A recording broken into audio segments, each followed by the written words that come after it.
What do you think of Peter Dutton's call for a second referendum? Oh, I think it's quite hypocritical, to be honest, because from my perspective, the coalition have been in government for 9 years. So if they were genuine about achieving constitutional recognition, they had the opportunity. In fact, I met with Minister Ken Wyatt in the last parliament very shortly after the election in 2019, asked him what could I do to help him progress constitutional recognition and the voice within his government. He indicated it was difficult in the coalition party room. I can see that with the kind of Dutton's No campaign.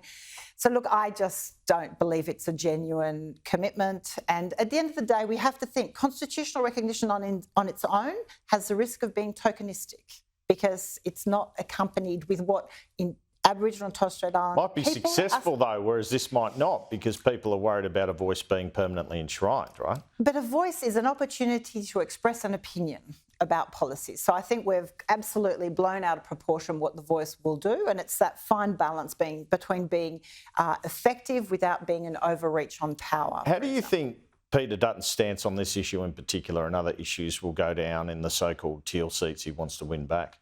I don't think his leadership is viewed in a positive way, is the best way I could put it. I think he is viewed as very negative, not constructive. He hasn't come to the table on any meaningful policy when it comes to climate change, transition, protecting the environment, even the approach to many of the areas the government's bringing forward when it comes to the IR law. It's kind of an all or nothing no. It's not a constructive, let me work with you to come up with a better solution for all involved. So I can't say I have any positive feedback from the community about his leadership. Now, you say you and your independent colleagues aren't a party. Do you caucus at all? Sometimes you meet ministers at the same time with questions on issues, though, don't you?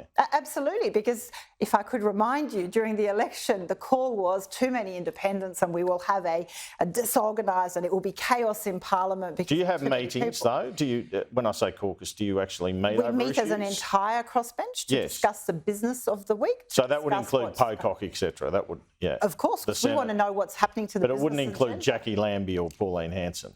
Well, all are invited. Oh. All are invited because we want to know, for example, when we're putting pressure on the government to move amendments in the House, if they're not, we often get the answer, we will address it in the other place. So we want to make sure that everyone is aware of the improvements that can be done to legislation. But look, taking briefings together from ministers is simply being productive and cost-effective in not asking a minister to repeat 7 briefings. Your best hope to be effective, I guess, is for minority government, isn't it? So actually it's better for you if Anthony Albanese's stocks go a bit south so you get to that situation. Would you agree? Look, my role is to represent Warringah and to hold government to account and to get the best outcomes possible, working with both sides. I think at the end of the day, we still need to progress a lot. Right, on a lot of policy areas. So for me, I want to see change on key areas and I will pressure whoever is in government. Zali Steggall, independent member for Warringah, thanks very much for your time this afternoon.